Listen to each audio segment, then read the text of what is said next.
So welcome back to round 5 coverage, the winning in round, the final round of Swiss, here at the Friday Night Magic Standard Tournament at Lost Legion Games and Comics in South Charleston, West Virginia. My name, as always, is Zachary Evans. I'm currently joined by absolutely no one, but they'll straggle in as they get done throughout the rounds. Now let's talk about our final matchup. Both these players are on 6 points. They're 2-2, but like I said, they do have the best breakers, and because of some interesting drawing and not drawing, potentially the winner of this match could sneak into 8th place. So on the left, you've got Scotty Wright, stream, a regular, piloting black-white zombies. So the zombie deck that's playing Restoration Angels and I think Orzhov Charms and whatnot. His opponent, Grose. Brian doesn't usually take advantage of our future match opportunities, but tonight he's agreed to it, and we appreciate that. And he is playing a very fun deck. I don't know how good it's going to do against this very aggressive matchup, but he's playing a red-green deck that plays Acidic Slimes, blows up your land, and plays Tyrant of Discord. It is nothing if not fun. So we've got a top 8 full of net decks for you to watch, but in round 5 we're going to watch an innovative deck in Black-White Zombies take on a Tyrant of Discard combo deck. Should be fun. And if it's not, you can have your money back, which of course is the nothing that you pay for this free entertainment.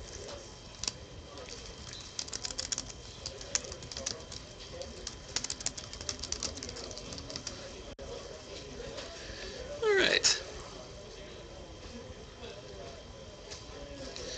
So Brian is chaining together 2 Burning Tree emissaries. I've called them Burning Tree Shamans literally all night, but they are in fact the emissary.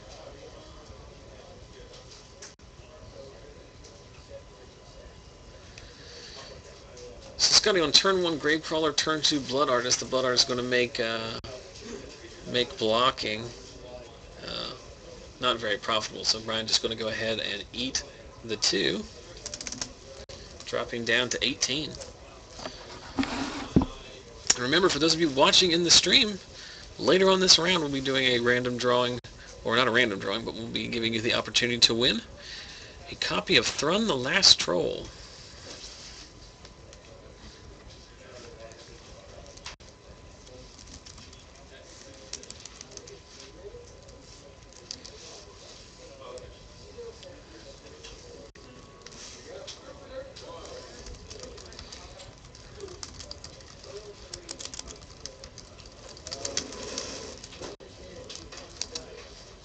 It's an all emissary draw, apparently.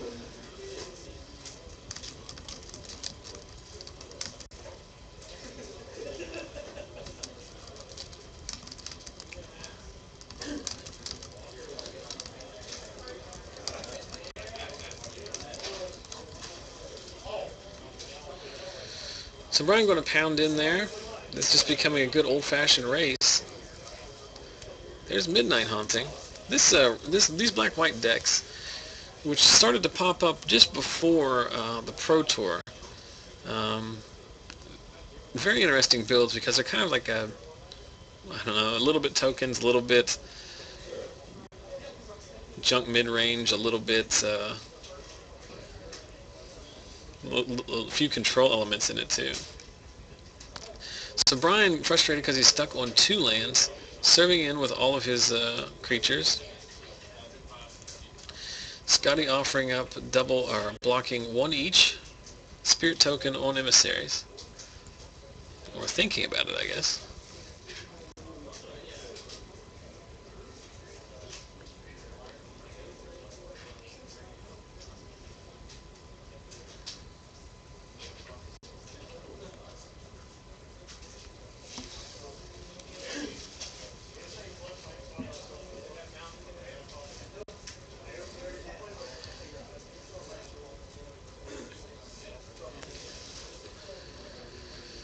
So Scotty's serving in with his Gravecrawler, knocking Brian down to 11.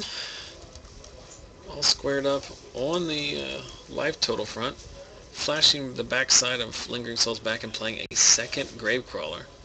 There's a 3rd land for Brian. Let's see if he can get any business going. I see his hand has a Thragtusk in it, and I know that Brian's deck is not a deck that excels with lack of mana. Looking at Scotty's hand, it is packed with gas. Liliana of the Veil, Obzedat, Ghost Council, and Sorin, Lord of Innistrad. So sacking the Burning Tree Emissary, adding 3 mana. Looks like he's going to chain into a Thragtusk here. That is in fact what he's doing. So after Blood Artist triggers, going to go up to 15. Scotty up to 12. But now Brian at least with a sizable threat on the board. Like I said, Brian's deck is designed to power out very early Acidic Slimes and then slightly later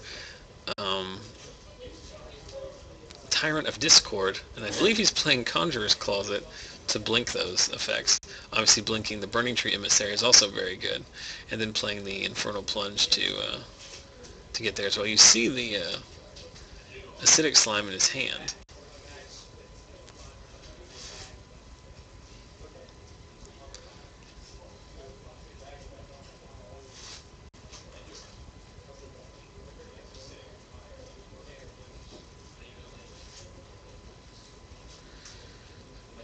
So there's an appearance by Sorin, Lord of Innistrad.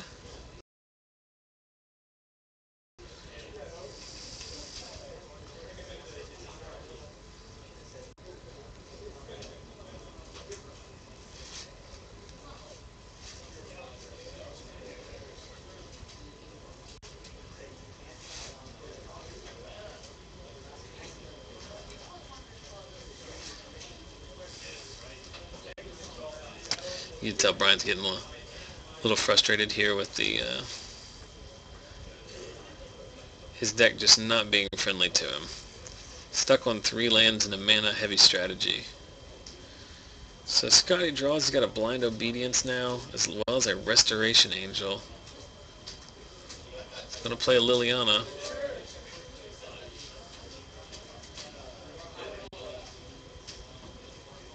Brian sacking his Burning Tree Emissary.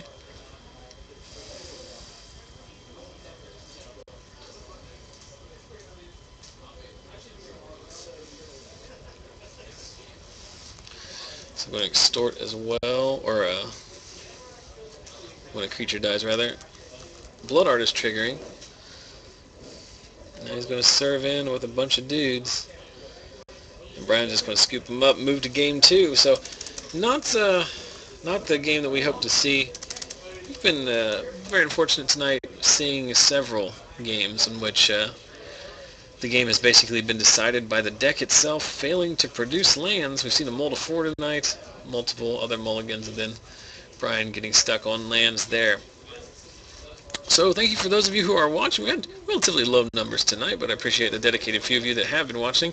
Take this opportunity, if you haven't been made aware in previous weeks, by heading over to our Facebook page or following me on Twitter, but we want to make sure that you know about our Star City Games Invitational Qualifier coming out on Saturday, March 30th, here at the store, Lost Legion Games in South Charleston, West Virginia. The registration starts at 11, and the event fires at 12 o'clock noon. It's a $25 standard tournament. First place prize is $250 in cash, as well as an invite to any of the 4 Star City Invitationals that are coming up throughout the calendar year of 2013. Those, of course, are a massive tournament in which the winner gets $10,000. You see the prize packs awarded to top 8. Those, of course, are the minimums with additional prizes based on attendance. The top 8 will receive Open Series points if you're trying to qualify for the Invitational manually.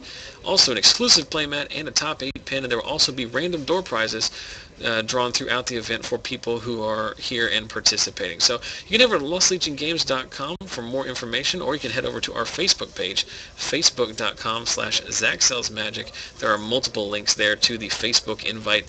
Please feel free to share that information with anybody you know who might be in the area. Like I said before, we are convenient, 2 or 3 hours away from places like Pittsburgh, Columbus, Cleveland, Cincinnati, Dayton, Lexington, Louisville, Roanoke, Blacksburg, and Morgantown. So if you're within a couple hours of drive, it does start at noon, so you have plenty of time to get here. It'd be a great opportunity to come down, meet the folks from the stream, visit the store, and help support the shop that makes all of this possible. But if you are overseas or too far away to make it down in person, make sure to watch it all live here in the Magic Broom Closet. Twitch.tv/ZachSellsMagic is the place to go. And if you're watching currently, do us a favor and click that follow button above and to the left of the video window, you'll get a email notification anytime our stream goes live. Also remember, we've got Throw in the Last Troll giveaway coming up later on in the round. We'll also take a brief second to remind you that the best way that you can help support the stream is just to help spread the word. Zach Sells Magic is the username for all of our various forms of social media. YouTube.com/ZachSellsMagic is our channel. Everything we've ever uploaded for the last 28 weeks, including cube drafts, commander deck techs, Gate Crash pre-release, West Virginia State Magic Tournament, as well as an infinite number of Friday Night Magic events. Head over there and subscribe. You can follow me on Twitter at ZachSellsMagic with various quips throughout the week. Also interesting news, Magic-related news updates, as well as round announcements for every FNM stream if you want to just not watch the whole thing and just pick out which rounds interest you. More importantly, go over to Facebook.com/ZachSellsMagic or ZachSellsMagic.com. We'll redirect you there. That is the central nervous system of this little operation. Daily content updated, pictures, videos, highlights, links, and the news stories that are Magic related throughout the week. And then finally, you're watching live on Twitch right now. You know where to go, but if you're watching on YouTube after the fact, come and check us out live sometime. If you can't make your FNM, come watch ours. And thus concludes the selfish advertisement portion of the broadcast. I can't kid you guys enough. Or I can't mention it enough. The best way. I mention those things not just in passing, and I know most of you all who have been watching for weeks and months or have helped us out so far in great fashion. But if you could share these things on your Facebook profile or just tell the people at your shop and whatnot, it would be greatly appreciated.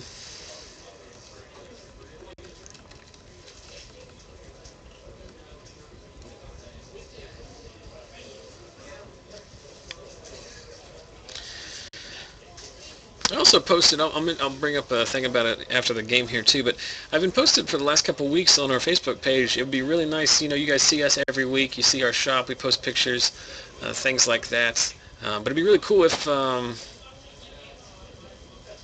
playing his Mountain Tap. But we'd love to see some pictures of you guys either showing off the giveaway cards you won, or pictures of you guys watching the stream, or pictures of you and your friends playing at home or at your local FNM. It'd be fun to build a community that way, put some names to faces to names and whatnot. So feel free to send those to me at ZachSellsMagic@gmail.com, or just send them to me on Facebook at the stream's webpage. So back to the game. Brian hasn't made a play yet. Scotty with a turn 1 Gravecrawler and a turn 2 Diregraph Ghoul. So this draw looking a lot like the old Zombies beatdown list that we're used to. Looking at Scotty's hand, he's got a couple more lands. I think he has an Obsidat tucked in the back.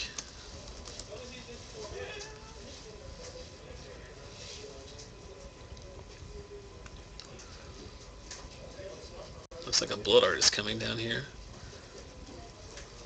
No, it's a Cartel Aristocrat. So the Cartel Aristocrat, 2/2, you can sack a creature to it and give it protection from a color of your choice to end of turn. Seeing a lot of play in the Human Reanimator decks, but also seeing play as we see a Huntmaster come down for Brian, put him back up to 16 and make a wolf. The Aristocrat gives this deck a lot of reach because it's a beater in of itself, it's a Grizzly Bear, but he can also sack his Gravecrawlers and get Blood Artist triggers and the Blind Obedience triggers and things like that. So a lot of value in this deck for that purpose. And there is, in fact, the Blood Artist. So Scotty has to be careful here. He can't attack with the Diregraph Ghoul because it is the only other zombie he has. So he's going to serve in here, and depending on blocks, he has the potential to sack the Gravecrawler to the Cartel Aristocrat and give it pro something. But Brian's not going to take any chances with shenanigans. He's just going to let it go through. And there's Appetite for Brains. So I see a Conjurer's Closet in Brian's hand.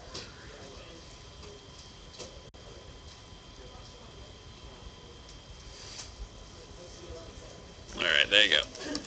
Round 5. Forgot to update it. Appetite for Brains does net the Conjurer's Closet, removing it from the game. Obviously that's and there's a Tyrant of Discord, which is the the high end to Brian's combo. But it looks like he might be missing a 5th land.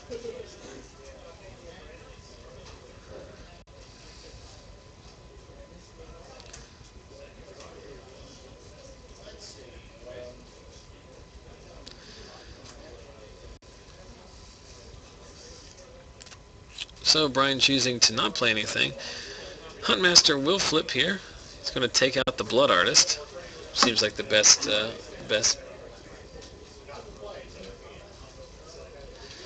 play there. Scotty going to go ahead and sack it to the Cartel Aristocrat, giving it pro green, I imagine.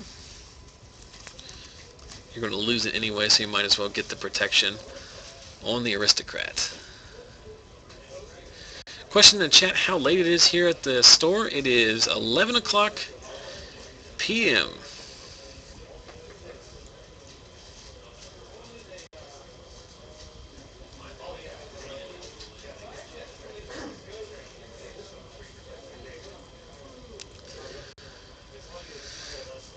The question in the chat, can't the Ravager block the Aristocrat? I believe the flip side of it is also red and green.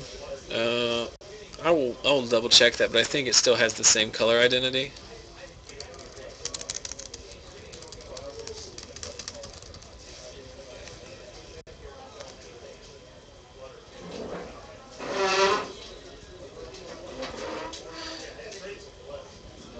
I can't find it real quickly off the top. Don't want to get too lost in that. Sacking the wolf for an Infernal Plunge gives him 6 mana total, and there's a Staff of Nin. So that's going to help him draw out of this.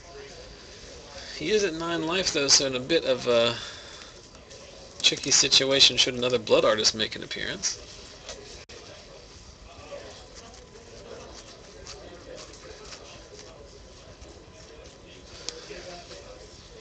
Scotty pointing out that the Huntmaster does in fact flip because he did play both the Staff and the Infernal Plunge in the same turn. Brian a little bit upset about that, but I think it's not actually the worst place to be in, as it does make gains him some life, makes him a wolf token that can block the diagram. Ghoul now.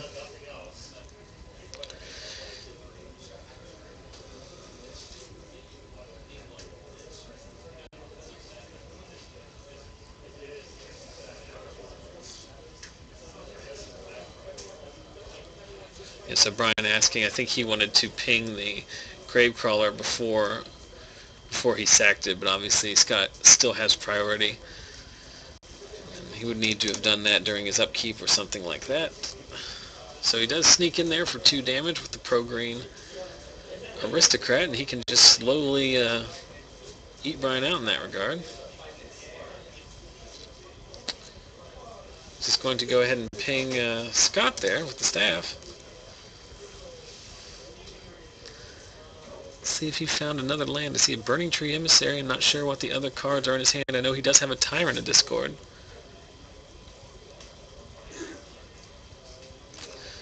So the viewer asking about the time earlier is watching from Belgium, so thanks for tuning in. It's got to be about 4 in the morning in Belgium, so. And there is a Bramble Crush, part of Brian's mana denial strategy, but slightly too late in this spot. Obviously, Bramble Crush pretty well placed against most decks. You can't hit O-Rings, Detention Spheres. You can't hit Planeswalkers. But at this point, with Scotty loading the board up and having basically a virtually unblockable 2/2 and a flying 3/4, it's a 2-turn clock for Brian. There's a Sorin Lord of Innistrad. Brian wishing he had that Bramble Crush back, I'm sure now. Going to go ahead and make an emblem, I imagine.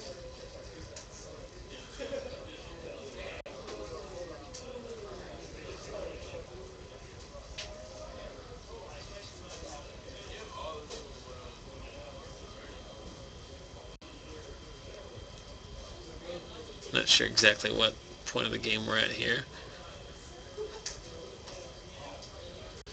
Oh, so pinging in response to making a vampire. Seems...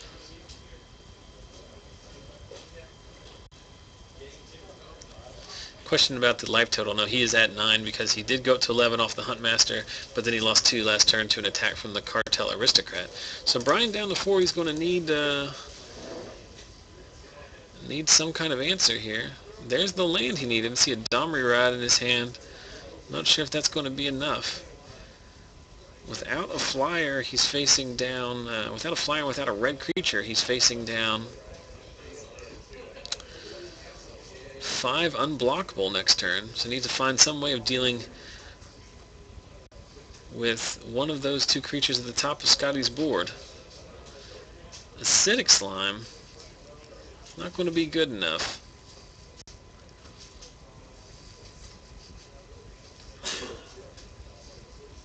Scotty's still going to be able to attack for 5 unblockable. So it looks like this one got away from Brian a little bit.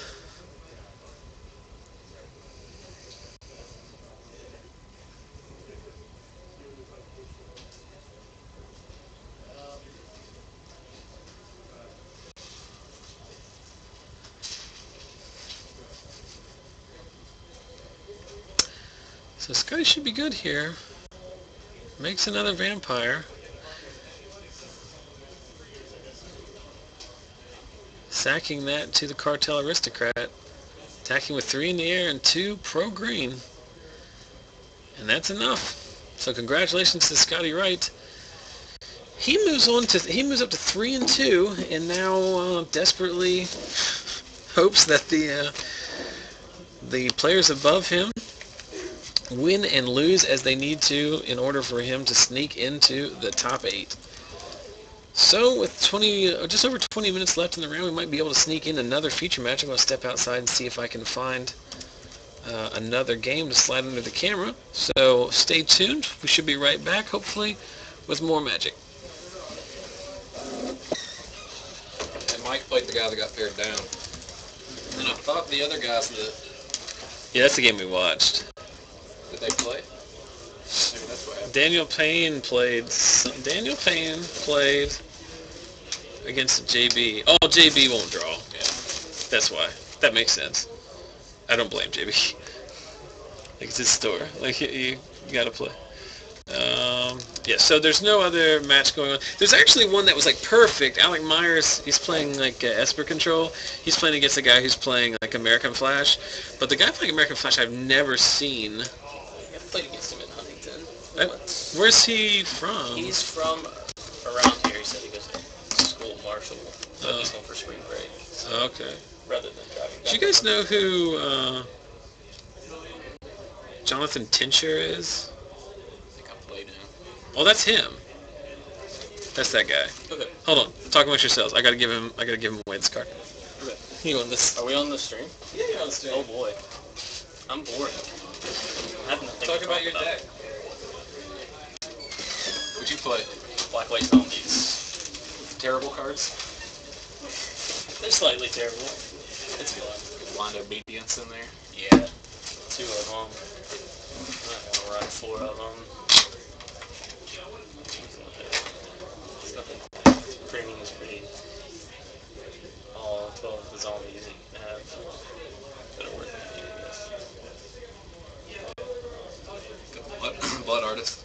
Actually, Blood like Artists, Lingering Souls, and the Cartel Aristocrat are also. So what's the difference? I got a good topic we can talk about. Okay.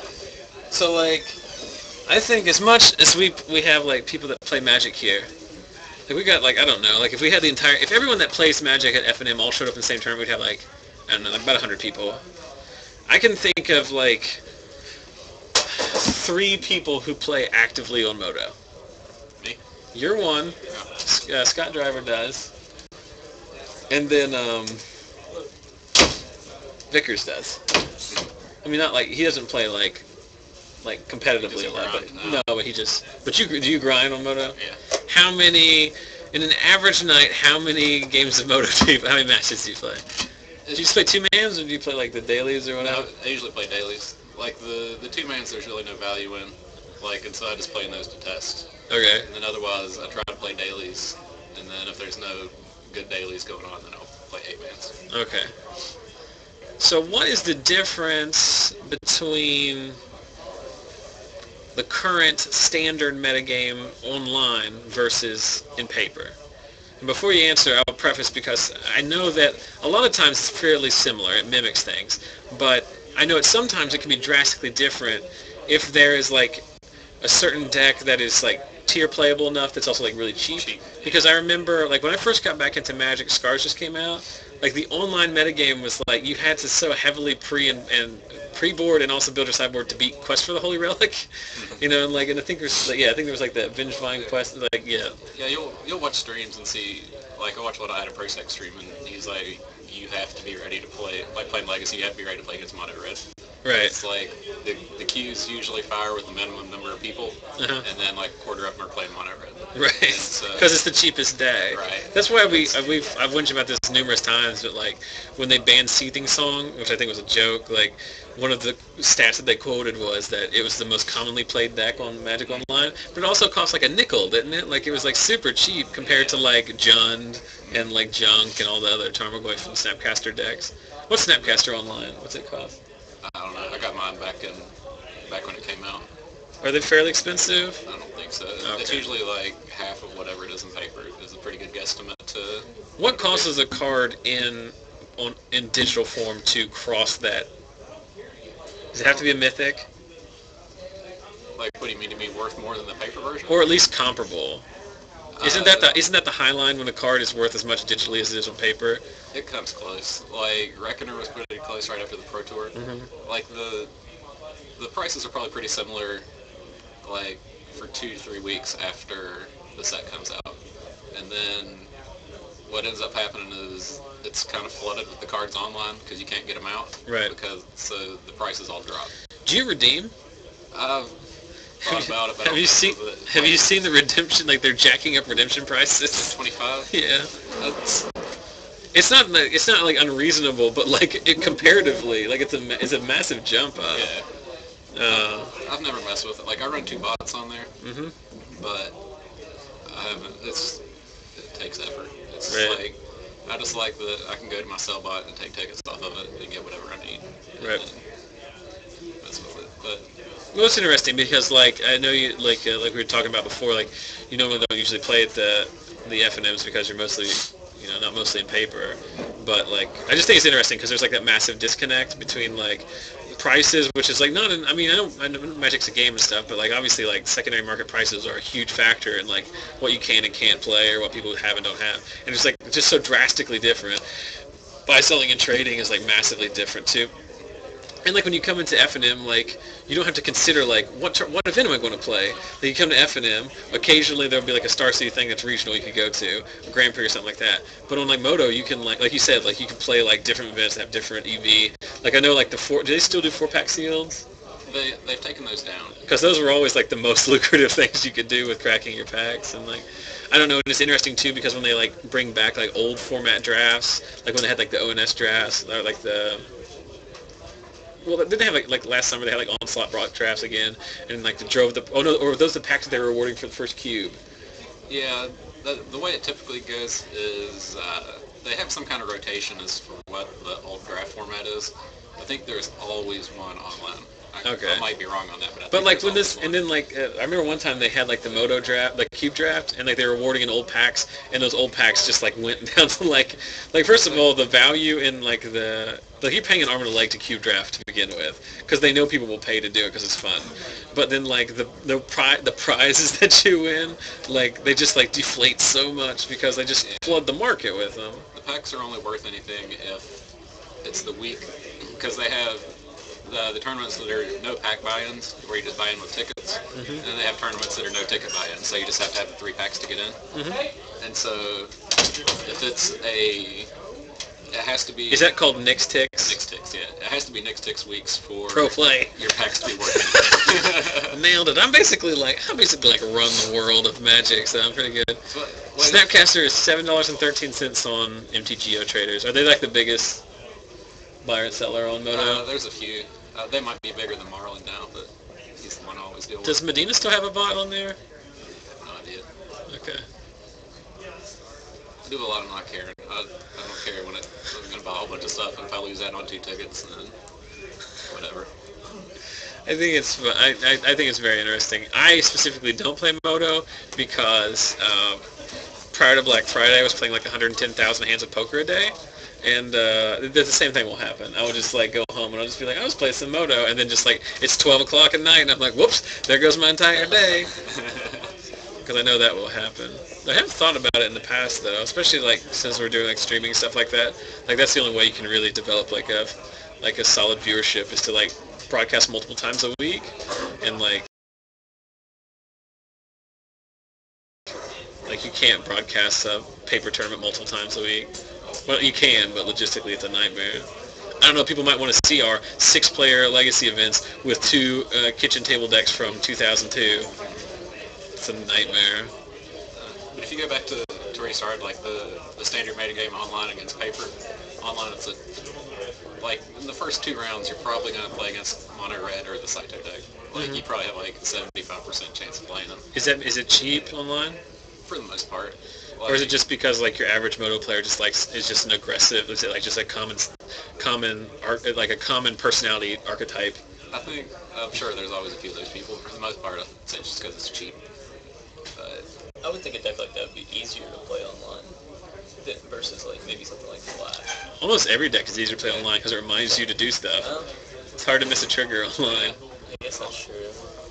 I wouldn't say that. I'd say the only time like a deck is like easier to play online is like if it'd be easier in paper if it has an infinite combo in it. But otherwise, it's not bad. Yeah, Splinter Twin online is a nightmare. Yeah. Because you have to click X number of times in order to... Like, I've infinite life comboed a bunch of people on Moto, and you'll always run into that guy that just makes you click through it. And so when did you stop? Like, at what point?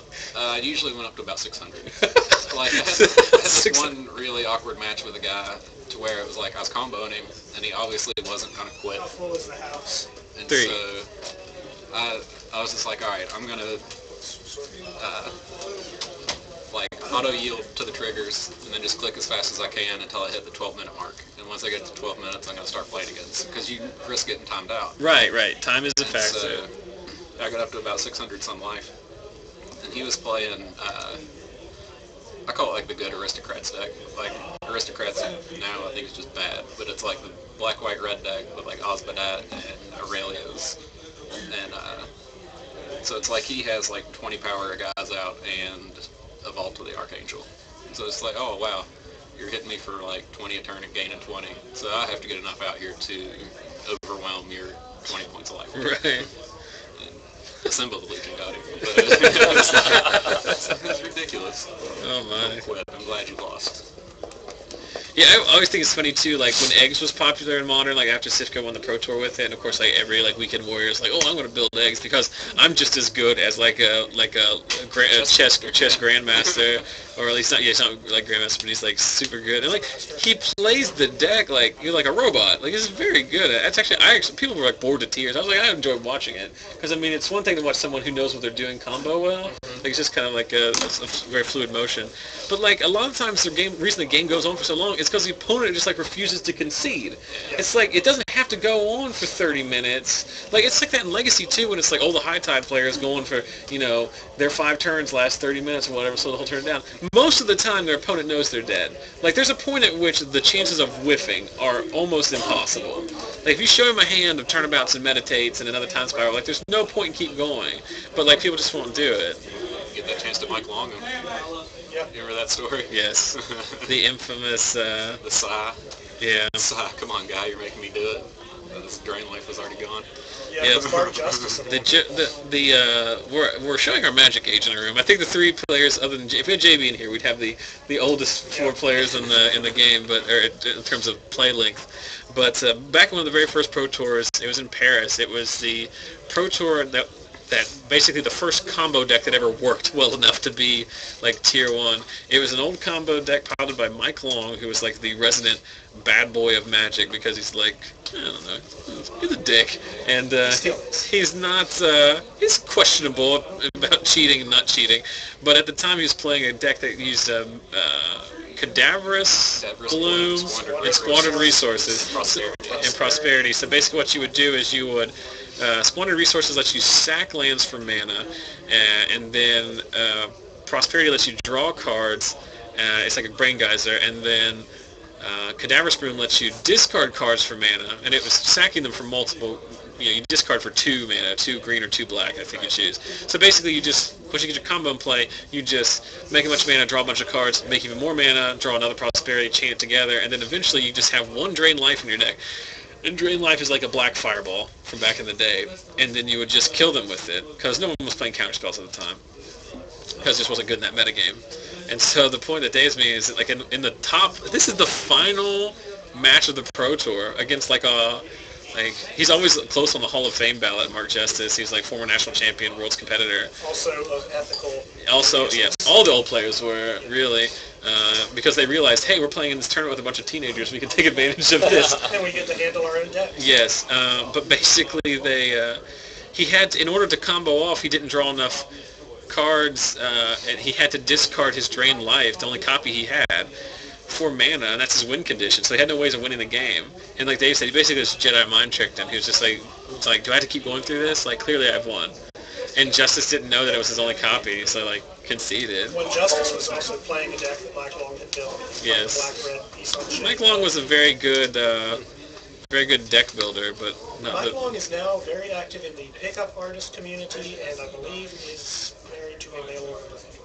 Nice. So congratulations, Mike Long, for a life well maximized. Everybody's got a story. Mark Justice, the guy who lost in that game, also has an interesting story because you talk about unscrupulous behavior. He once got DQ'd and I think banned for a period of time because at a sealed tournament he got caught buying a card from a vendor and sticking it into his sealed deck.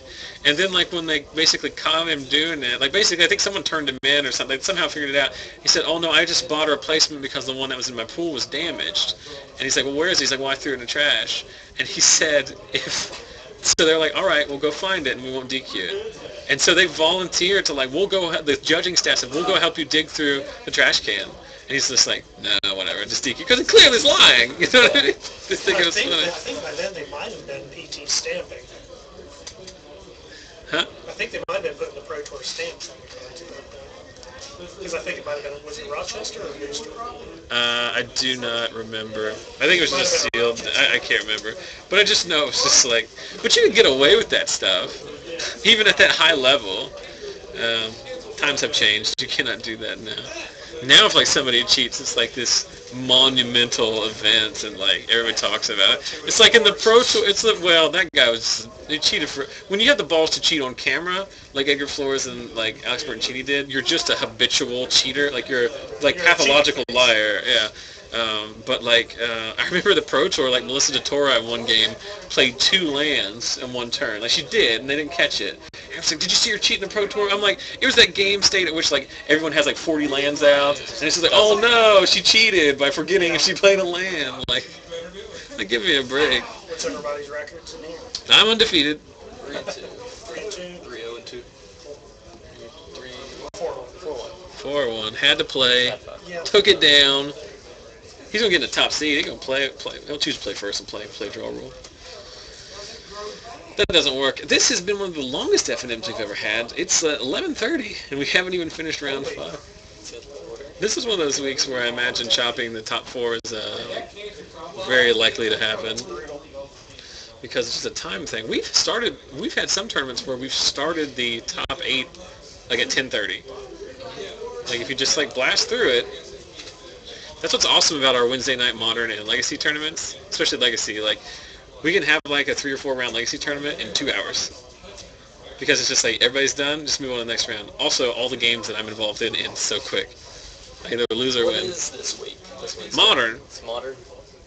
You off? I'm off. I'm on spring break.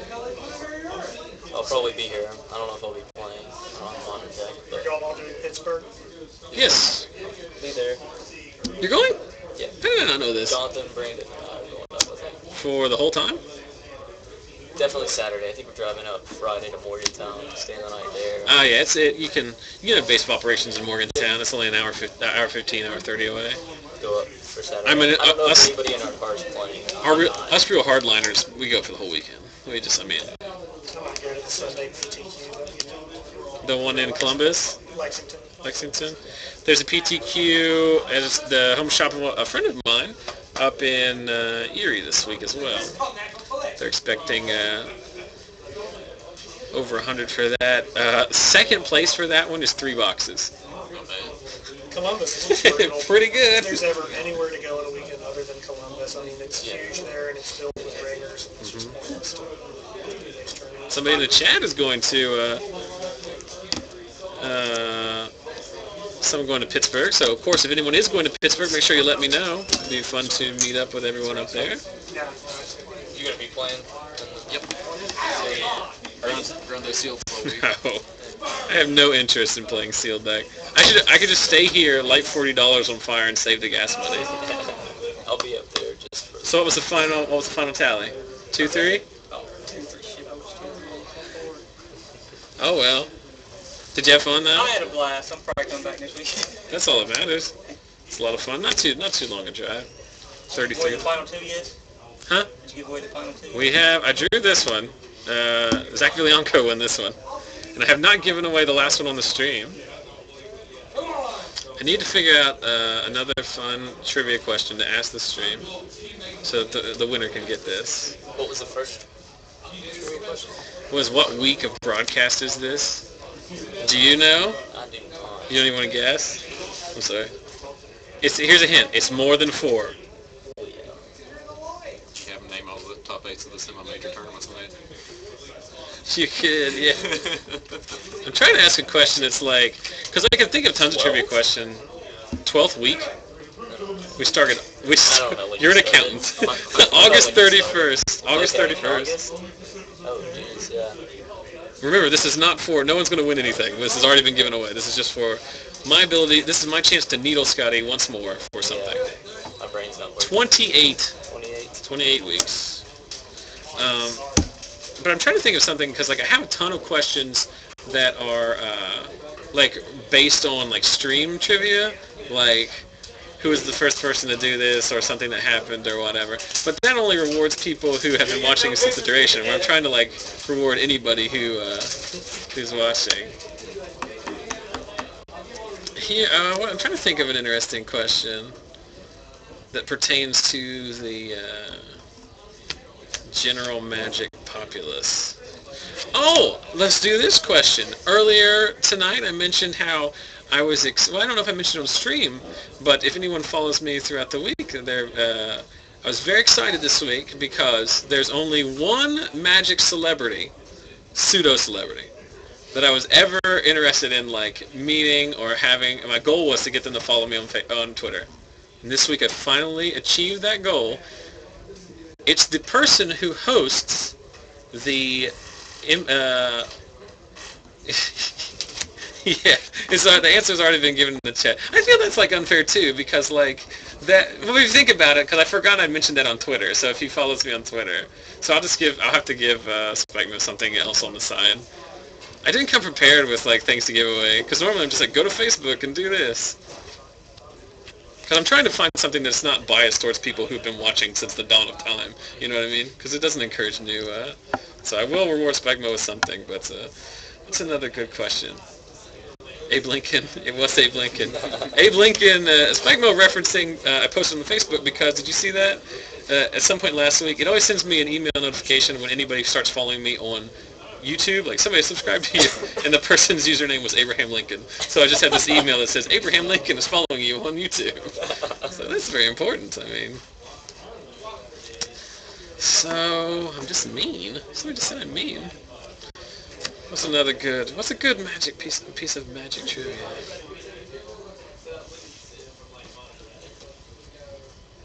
So hard. I'm just used to like sending people to Facebook. I'm open to it. You've been playing since the dawn of time too. What was the name of the store that Dave Snow and I used to play plane shift draft at in Catlettsburg, Kentucky? You probably don't even remember. I don't think I do either. Trying to think of a good Magic trivia. A question in the chat, are we done? No, we're waiting for the top 8 pairings. So time has been called, I think, and we're waiting for the last matches to finish. Then move on into the top 8, which we'll be broadcasting if they choose to play it, which I hope they choose to play at least the top 8. I'm playing. You might sneak it, or at least place in the top 8 then. Good. That's nice when Dave Snow's here. You can guarantee you so much play. I highly doubt I'll sneak it. Chopping the top 4, I usually don't have a problem with because at that point there's like a time constraint. Like if it's like 1 in the morning, but like chopping the top 8 like drives me nuts. It's just like, why did you come to play Magic? Because you could have just chopped the top 38. Everybody got 2 packs to get head of the house. Chopped in Huntington last week. Huntington is different because it's a $10 cash tournament and it's in store credit. Of course, they take a pretty significant chunk out of that tournament too. Pretty close to 28. Yeah, which is fine, but it's also a $10 tournament. Yeah. So, what is a good? I'm trying to think. What a good.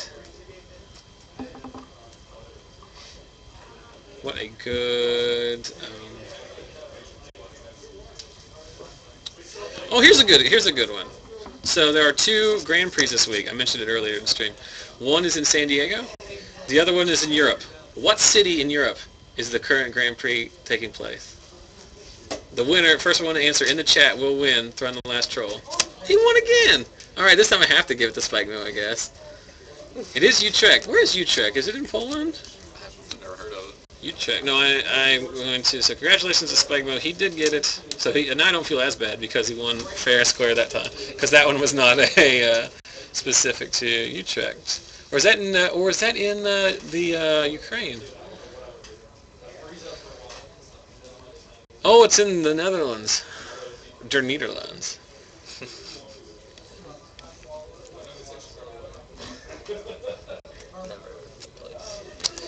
Yeah, it's a city located in the Dutch province of Utrecht. It's the 4th largest city in the Netherlands, with a population of